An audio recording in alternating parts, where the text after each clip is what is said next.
Hey there everybody, welcome to another episode of Gideon's Tactical. Today Aaron and I are going to tag team a review for you. We're going to look at this Byrd Crow2 from Spyderco. And I've been EDCing this blade a lot lately, so we're going to tag team this and show you the ins and outs of it. Hopefully by the end of this review, you'll get an idea if this is a good blade for you. So let's get to it. All right, folks, let's go ahead and take a look here at the blade. I'm going to give you the specs, and then Ashley's going to come in and just talk about the performance when she was EDCing it, how she liked the performance on the blade itself. Now, we are looking at a total length from the handle to the tip of 2.75, and then we're looking at an actual cutting edge of 2.1. So that is something to note. This would be good in states or countries that they have a sub 3-inch limit on the blade length. This will give you that. The 2.1 is a full flat grind satin finish, which is nice. Love full flat grinds, and Spyderco really does a great job with that. So I love that. Nice drop point design as well. Almost a spear point design. Everything very classic that you would know from Spyderco or Byrd. They do that a lot. We're looking at a thickness here on the spine of 0.15, so very stout little blade here. You know, it tapers down rather quickly, but it is a very stout blade there, which is really nice to see. Then this is also really cool. I don't know if you guys can see that in there. BD1 tool steel. Yeah, that's right. BD1 tool steel has been put on this Byrd, and very reminiscent of one of my favorite blades of all time. In fact, my favorite blade to this point of pocket knives, the Manix 2 lightweight in BD1 tool steel. Great steel. I love it a lot, and I don't see, even though it's made in China, the steel comes from the US, which is great. You know, the BD1 is a US steel, then it's sent over to China and put together. So this steel is awesome. Spyderco does a great job with it. I wouldn't consider it necessarily a super steel, but it is extremely rust resistant and is very easy to get an edge back on it, and definitely holds its edge better than any of the other Byrds to date or other budget Spydercos like the Tenacious. Those knives, you know, have usually HCR 13 MOV, and that's it's going to dull a lot faster than this BD1. This BD1 is going to hold a much better edge than anything you've seen from Byrd to date, which is great that they've upgraded that steel on this knife at the price point. So taking a look at this blade's performance, the blade tip is very strong and durable. It's very sharp, and as you can see, because of that, with the stronger steel, it's going to be great for penetrating and piercing or stabbing if you needed to use it for that. Then also, as far as cutting through cord, or so let's say paracord, it's great on that. Also with seat belts, it works great. The only thing that kind of holds it back a little bit is the 2.1-inch cutting edge. With cutting a seat belt, it would take you a couple tries to get through it just because of the shorter cutting edge. And during our testing with the cardboard, that was a little more tricky because, again, because of the shorter cutting edge, it took me a couple tries to get through longer pieces of cardboard. If it's a short piece, it's fine, but the longer the cardboard is, the more I had to reset the blade to get it the whole way through. So that's the only downside with the shorter cutting edge on this blade. So overall, the performance on this blade is great, and again, the shorter cutting edge is the only thing that kind of holds it back a little bit. You won't have to reset it as much as you would with a longer blade. All right, folks, let's go ahead and take a look here at the deployment and lockup. And then I'm going to have Ashley come on in and talk a little bit about the deployment from a female side. But for me, with my large size hands, as you guys know, we have that Byrd hole. So I mean, it's basically a Spyderco hole, and then they add that little notch in there just to give it, you know, some distinction between Spyderco and Byrd, which is great. And for me, it's very easy for me to just kind of get my finger in there, bam, flip that thing open. Don't even have to flick my wrist, and it opens real nice and quick. And then we have a good sturdy liner lock there. Great for its size, perfect for its size. There's no play left, right, up, down. Very solid and very easy, as you can see right there, to disengage it. It's got a little bit of jimping right there, and then close it up. In fact, I can even do it, as you can see, flicking it open and then closing it one-handed, which is really good. So the deployment as well as lockup is superb, and I have zero issues with it. The one thing that would have just made it even faster and better, and I think as you're about to see here in just a moment, kind of affects Ashley's and female small hands from being able to deploy it as smooth as you just saw with me and my larger size hand, and just the muscles and just more, you know, ability, is that there are Teflon or nylon bushings in here which slow down its speed. If these are brass or bronze, much like the Rat Model 2 right here, I mean, this is noticeably faster and smoother than on this Byrd, and that's where they kind of skimped on. So it's okay for me, and again, I don't have any issues. I just would have liked to see that, and now I'm going to have Ashley come in and just kind of talk about the deployment for her from a female perspective. Thanks, Aaron. So now we're going to take a look at, with my women's medium-sized hands, I'll just demonstrate how it is harder for me to open the Byrd. The deployment is much harder because, as you can see, I really have to flick my wrist a lot to get it open, and most of the time I can't.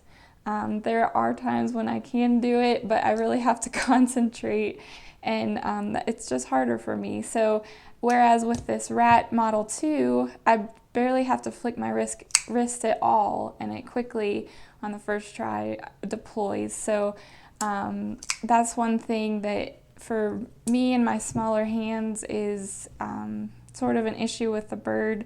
The reason is it's this hole, and also the bushings. If they had been bronze or brass, that would have made it easier to open. All right, folks, let's go ahead and hit ergonomics. Now, I'm going to jump in here first, show you what I feel with my large size hands, and then Ashley's going to come in and give you her rating with her women's medium hands. So what we have here is a handle length when it's closed up of 3.875 inches, so just a little bit under 4 inches like this. G10 handle scales, which is great. They've done a really good job with it. I would say low traction, very similar to what you would have on a Tenacious from Spyderco. Definitely nowhere near as, you know, high traction as, say, like a Spyderco, or excuse me, a Cold Steel. But really well done in the sense of the G10. We have steel liners with flow-through construction there, as you can see. The great thing is that they have milled out, you can see right in there, they have milled out the liners on both sides, which means that this is going to weigh 3.3 ounces on my scale, 3.3 ounces, which is very lightweight for such a knife, and particularly a budget knife. You know, this is in their budget line, so it's really cool to see that. They've machined the handle well. It's not perfect in the sense of it is a little square, but it's not uncomfortably square. So that is something to note. Now, with, again, my large size hands, if I do not use the finger choil, you can see there, all my fingers can get on the handle, no problem. I even have a little bit to spare out there with that lanyard hole that's tubed through.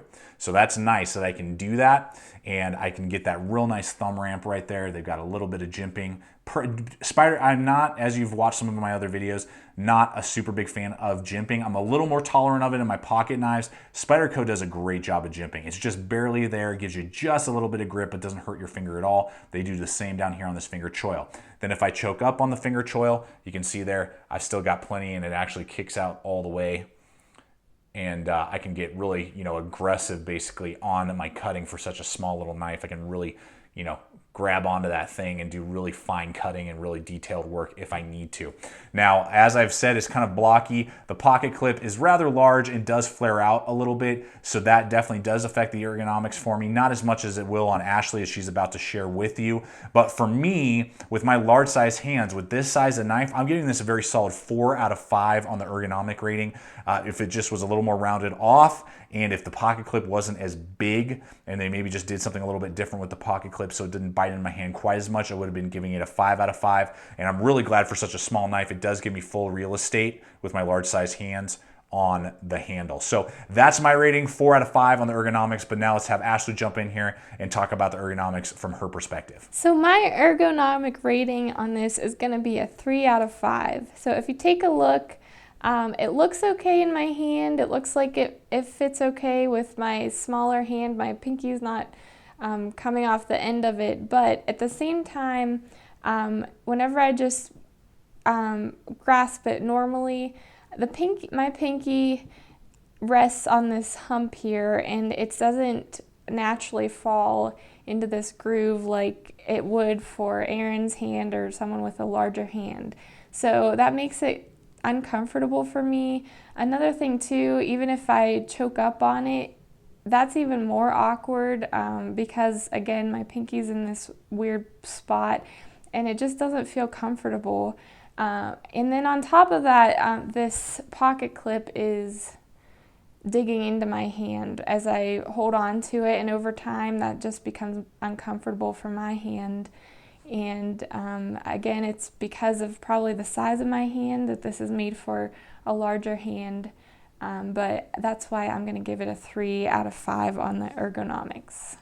So now looking at the quality on this blade, I'm going to give it a 4.5 out of 5 because overall the materials are very high quality material. There's G10 handle scales, BD1 steel, which is a stronger steel.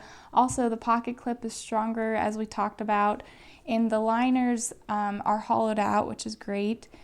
Also, we've opened and closed this knife hundreds of times, and as you can see, the blade is right down the middle, which is something we love to see. Finally, the thing that we're dinging it on is the bushings. It looks like these are Teflon or nylon, and we would have liked to have seen brass or bronze bushings. That would have helped the quality a lot.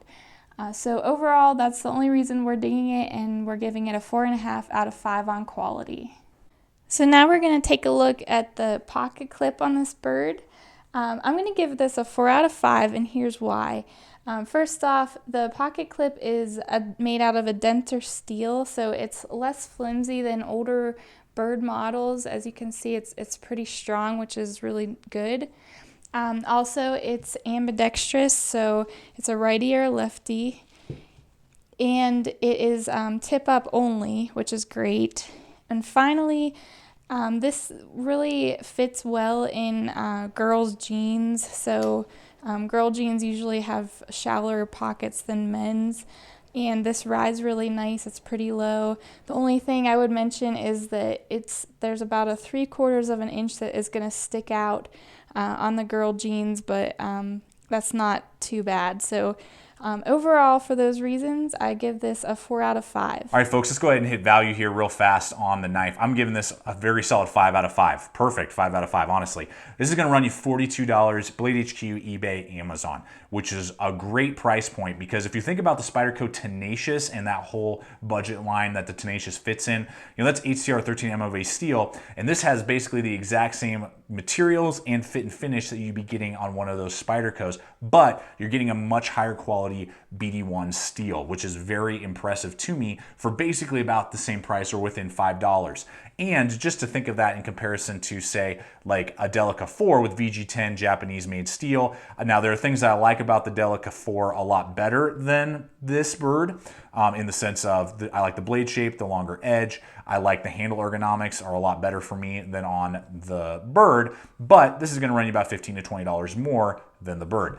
And that's where it comes into, value, great value for a very high quality steel and great fit and finish. I mean, for $42, I would be very difficult to find something of comparable design, materials, and fit and finish. So guys, great value, 5 out of 5 for this knife.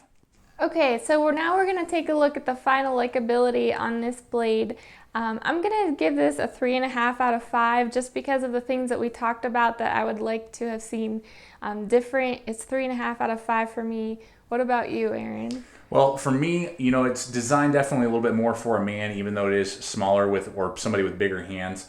I love the materials. I love the fit and finish that they're going with this new Byrd line, and upgrading a lot of the things in it just really stand out to me. And for those of you that, have bigger hands, but you need a small knife for whatever reason, maybe it's laws or just that's what you like to EDC and carry with you, I think that this has a lot of potential and it would definitely be on your radar. So I'm going to be giving it a very solid 4 out of 5 on my likability because of the ergonomics, because of the materials, and because of what we talked about. There are a lot of things going for it. Mostly the downside is in the performance issues. It's just a 2.1 inch blade. There's not a lot you can do with it in comparison to other knives that are even, 2.75. That extra 7.5 gives you, a lot more to work with. So with all that being said, guys, thank you so much for watching this tag teamed review. Ashley has done a great job with her composure today and doing a great job knocking this video out with me, and hopefully it was just a little bit different perspective for you on a review. And we'll be trying to do some more of these, depending on the knife and how it fits,